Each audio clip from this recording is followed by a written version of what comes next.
So I want to begin by asking you, tell me about the role that you play in this film and what we can expect from the movie. Spider-Man. I do this, and I'm able to building to building. Jessica, what can you tell us about the role that you play in this film and sort of stepping into a remake of such an iconic movie? Sure. So it's always a little nerve-wracking stepping into a remake of an iconic film. I've done it a few times before, and so I think you get used to knowing that you're not going to please everybody, so that's okay.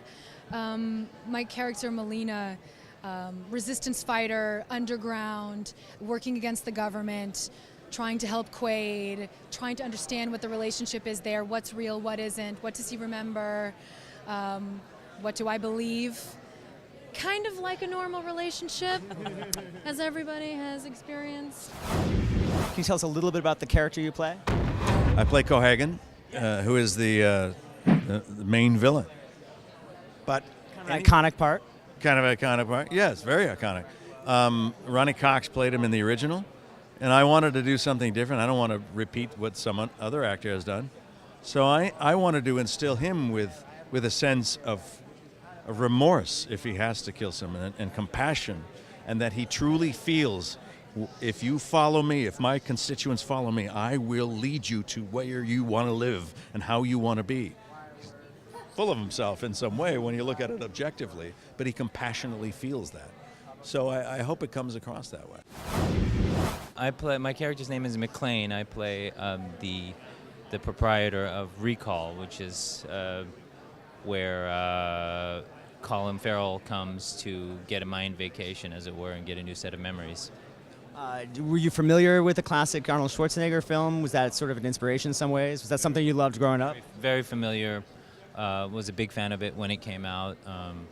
Was very excited when I heard it was being remade, and was excited to see what someone else would do with it, just because it was such a... I always love seeing another movie about the future made in a different time, because that was an expression of the late 80s. To me, it was 90, I believe, but it was like a late 80s sensibility, and I was excited to see what someone in 2011 would do with it. And so it's different tonally, and I think it's more serious, and it's I would say it's kind of a pure action movie too. Tell me about stepping into this iconic role and the differences, how you sort of put your twist on difference between yours and the original part. It's not really like that, in the sense that there are obviously there's a similar kind of structure in terms of that relationship, but the tones of the movie are so different, and I feel like the tone of the original movie is very much it's almost like a period piece. I feel like movies nowadays don't tend to have that tone anymore, and it dates it in a way that I feel very nostalgic about and remember going and seeing, but it probably wouldn't have worked how we would do it. So yes, I'm still the villain, but I think that's probably where it kind of ends in terms of similarity. I'll be honest. A lot of my first thoughts were if it should be done, and then read the script and was very taken by the direction that the writers went, and I love the original. So it's like when I was a teenager, it was such an amazing film, and it was so I had no interest in doing a version of Verhoeven's film. So I thought if I would, I'd want it to be a different kind of experience, and so it's quite a different take on the overall concept of Philip K. Dick's.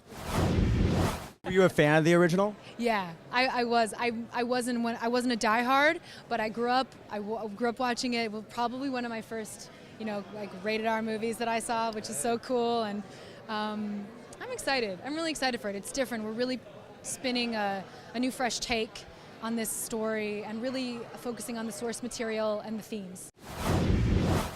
I recently watched the show again, a Total Recall of 1990, and I thought, how kitschy, how fun, escapism, kind of popcorny kind of thing.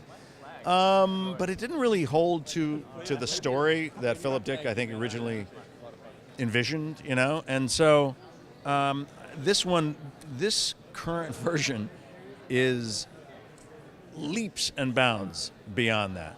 we take the source material and we expand upon that. We really give it some life.